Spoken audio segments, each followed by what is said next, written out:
बिस्मिल्लाहिर्रहमानिर्रहीम।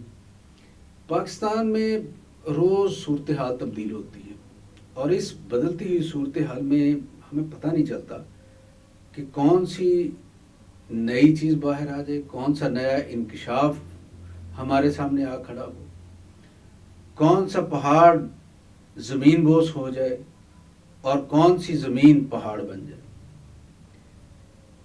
अमूमी तौर पे एक अंदाज़ा हम सब यही करते हैं कि अगर इमरान खान वज़ीर आज़म नहीं रहते किसी वजह से, आज 5 साल बाद या अगले 5 साल भी अगर उन्हें दिए जाएं तो उसके बाद, तो इनका मुतबादल क्या है?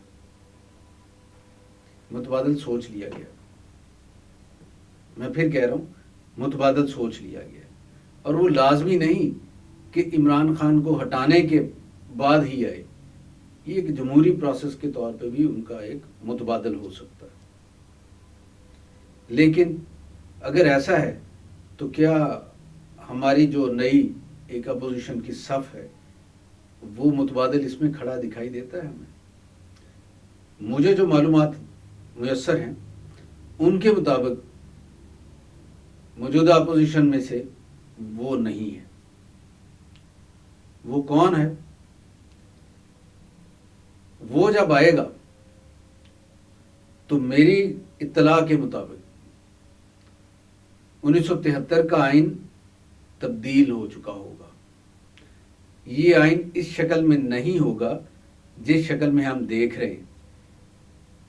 मुमलकत के जमहूरी और सियासी इदारे इस शक्ल में नहीं होंगे। ऐन मुमकिन है कि 2 ईवानी मुकर्रना ना हो, हमारी पार्लियामेंट के 2 ईवान ना हो। मेरी मुराद ये है कि ये सेनेट और कौमी असम्बली में जो तकसीम है ना मुकर्रना, इस तरह से ना हो। ये यक ईवानी भी हो सकती है।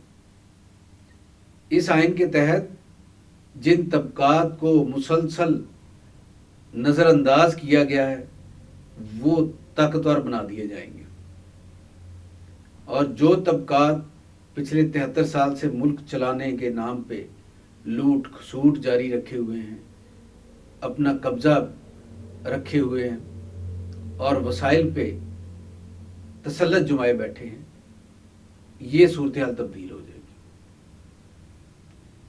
ये सूरत हाल मुबहिम ज़रूर हो सकती है, इसके इशारे अभी कम हो सकते हैं, इस हवाले से एतराज़ात ज़्यादा हो सकते हैं। जो लोग इन इश्यूज़ पे बात करते हैं वो कह सकते हैं कि अभी ऐसी कोई उम्मीद नहीं, अभी ऐसा कोई इम्कान नहीं कि सूरत हाल इस तरह की हो जो मैं बयान कर रहा हूँ। लेकिन मैं आपको यकीन दिलाता हूँ कि मामलात उसी सिमत जा रहे हैं। और ये जा क्यों रहे हैं? हर अमल की कोई ना कोई वजह होती है। ये जा क्यों रहे हैं? जा इस वजह से इस तरफ रहे हैं कि पाकिस्तान की सियासी और जमहूरी जो क़यादत है ये दुरुस्त तौर पे अपने फ़राइज़ अदा करने में नाकाम रही है।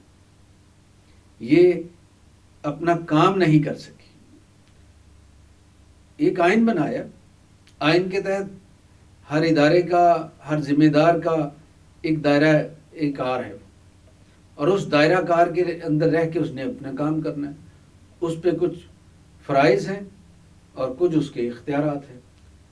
जब वो इसका ख्याल नहीं रखेगा, अपने इख्तियारात से तजावुज़ करेगा, अपने इख्तियारात का नाजायज़ इस्तेमाल करेगा और अपने ओहदे को अपने ज़ाती फ़ायदे के लिए इस्तेमाल करेगा, तो फिर कितनी देर तक निज़ाम, कितनी देर तक ऐसे नुमाइशी ओहदों को कबूल करेगा? फिर एक वक्त तो ऐसा आएगा ना कि जो अक्सरियत है, जिसे महरूम किया गया, जिसकी महरूमियों को फ़रोख्त किया गया, जिसे एक्सप्लॉइट किया गया और जिसके नाम पे वोट लिए जाते रहे, कभी किसी नज़रिए पे, कभी किसी नज़रिए की बुनियाद, तो फिर उसे आखिर अंजाम को पहुंचना है। तो उस वक्त के लिए मेरा ख्याल है कि वो वक्त ज़्यादा दूर नहीं है। पाकिस्तान एक नई सिमत में बढ़ रहा है। माशी तौर पे पाकिस्तान ایک منصوبہ بندی کے تحت آگے بڑھ رہا ہے۔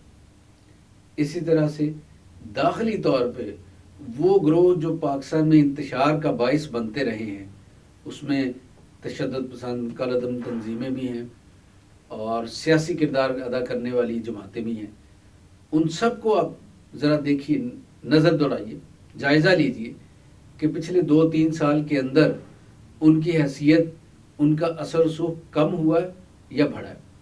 اگر تو کم ہوا ہے تو یقین کیجئے کہ ان قوتوں کو کنٹرول کیا جا رہا ہے، ان کو ختم کیا جا رہا ہے، اور یہ ایک اچھا سائن ہے۔ تو آپ جلدی دیکھیں گے اس ملک میں ایک نئی قسم کی قیادت پیدا ہوگی، اور یہ جو بوسیدہ نظام ہے ہمارے سامنے، یہ ختم ہوگا، اور یہ جو پاکستان کو آگے بڑھنے کی جو اپرچونٹیز ہیں نا، یہ ان کے حوالے نہیں کی جا سکتی۔ یہ طے کر لیا گیا ہے، یہ طے کر لیا گیا ہے کہ جتنی اپرچونٹیز پاکستان کو مل رہی ہیں مستقبل میں، وہ موجودہ جو اپوزیشن قیادت ہے ان کے حوالے تو نہیں کی جا سکتی۔ اس وجہ سے ایک متبادل قیادت تیار کی جا رہی ہے۔ وہ قیادت ایسی ہوگی جو پاکستان کے مسائل کا بھی ادراک رکھتی ہے، جو پاکستان کے لوگوں کو آگے لے جانا چاہتی ہے اور خلوص دل سے اپنا کام کرنا چاہتی ہے۔ تو اس کے لیے کوشش شروع ہو چکی ہے۔ ہم دیکھیں گے وہ دن بھی، ہم بھی، آپ بھی۔ تو آئندہ کسی نئے موضوع کے ساتھ ایک دفعہ پھر آپ کے پاس حاضر ہوں گے، لیکن یاد رکھیے گا سبسکرائب کریں اس چینل کو تاکہ آپ ہماری گفتگو سنتے رہیں۔ ہمیں آپ کی رائے کا انتظار رہے گا۔ شکریہ۔